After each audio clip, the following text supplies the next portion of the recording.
ಒಂದ್ ಪ್ರಶ್ನೆ ಕೇಳಲಾಗಿತ್ತು, ನಾವು ಕರ್ಮಗಳನ್ನ ಗ್ರಹಗಳ ಪ್ರಭಾವದಿಂದಲೇ ಮಾಡ್ತೀವಂತೆ, ಆದ್ರೆ ಗ್ರಹಗಳನ್ನ ನಿಯಂತ್ರಿಸುವವನೇ ಭಗವಂತ ಆದ್ರೆ ನಾವು ಒಳ್ಳೇದನ್ನ ಮಾಡಿದಾಗ ಅವನ್ ಮಾಡ್ದಾಗ, ಕೆಟ್ಟದ್ದನ್ನ ಮಾಡಿದಾಗ ಕರ್ಮ ಅಂತಾರೆ.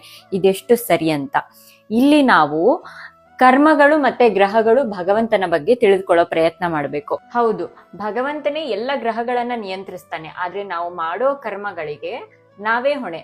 ನಾವು ಬೆಂಕಿಗೆ ಕೈ ಹಾಕಿದ್ರೆ ಅದು ಸುಡುತ್ತೆ, ಅದು ಭಗವಂತನು ಸೃಷ್ಟಿಸಿದ ನಿಯಮ ಆಗಿದೆ. ಕೈ ಹಾಕೋದು ನಿಮ್ಮ ಆಯ್ಕೆ ಆಗಿದೆ, ಸುಡೋದು ಸಹಜ ಪರಿಣಾಮವಾಗಿದೆ. ಇಲ್ಲಿ ಕರ್ಮ ನಿಮ್ಮದೇ ಆಗಿದೆ, ಫಲವನ್ನ ನೀಡೋದು ಭಗವಂತ. ಇಲ್ಲಿ ಗ್ರಹಗಳ ಪಾತ್ರ ಏನು?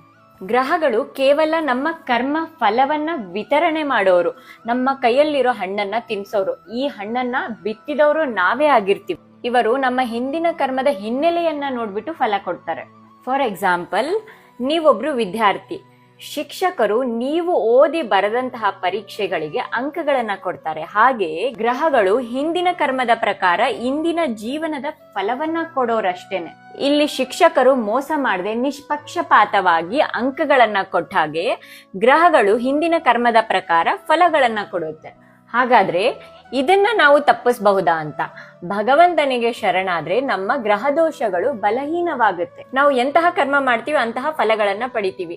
ಭಕ್ತಿಯ ಮೂಲಕ ನಾವು ಕರ್ಮ ಬಂಧನದಿಂದ ಮುಕ್ತರಾಗಬಹುದು. ಫಾರ್ ಎಕ್ಸಾಂಪಲ್, ಗ್ರಹಗಳು ಪೋಸ್ಟ್ ಮ್ಯಾನ್ ಇದ್ದಂತೆ. ನಾವು ಭಗವಂತನ ಮನೆ ಸೇರ್ಕೊಂಡ್ರೆ ಅವರು ತಂದಿರೋ ಪತ್ರಗಳನ್ನೆಲ್ಲ ಹಿಂದೆ ತೆಗೆದುಕೊಂಡು ಹೋಗ್ತಾರೆ. ಒಬ್ಬ ರೈತ ಮಳೆ ಮತ್ತೆ ಬಿಸಿಲು ಎರಡೂ ಇರ್ದಿದ್ರು ಭಗವಂತನ ಮೇಲೆ ನಂಬಿಕೆ ಇಟ್ಟು ಹತ್ತಿನ ಬೆಳಿತಾನೆ. ಇನ್ನೊಬ್ಬ ರೈತ ಗ್ರಹಗತಿಗಳು ಚೆನ್ನಾಗಿಲ್ಲ ಅಂತ ಏನು ಬೆಳೆಯಲ್ಲ.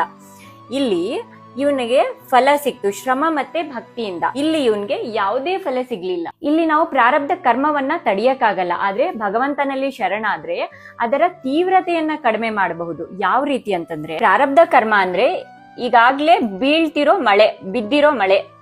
ಇಲ್ಲಿ ನಾವು ಈ ಮಳೆಯನ್ನ ತಡಿಯಕ್ಕಾಗಲ್ಲ, ಆದ್ರೆ ನಮ್ಮ ಭಕ್ತಿಯಿಂದ ಇಲ್ಲಿ ಭಗವಂತ ನಮಗೆ ಛತ್ರಿ ಹಿಡ್ಕೊಂಡು ನಿಂತ್ಕೊಳ್ತಾನೆ. ನಮ್ಗೆ ಯಾವುದೇ ರೀತಿಯಾದ ಹಾನಿ ಆಗದೆ ಇರುವಂತೆ ಭಗವಂತ ನೋಡ್ಕೊಳ್ತಾನೆ. ಹೀಗಾಗ್ಬೇಕು ಅಂತಂದ್ರೆ ಇದಕ್ಕೆಲ್ಲ ಪರಿಹಾರಗಳು ನಾಮಜಪ, ಹರಿಕತೆ, ಭಕ್ತರ ಸಂಘ ಮತ್ತೆ ಭಗವದ್ಗೀತೆಯ ಅನುಷ್ಠಾನ.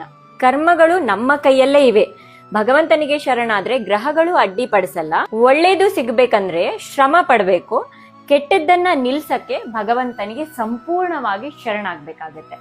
ಜೈ ಶ್ರೀ ಕೃಷ್ಣ. ರಾಧೆ ರಾಧೆ.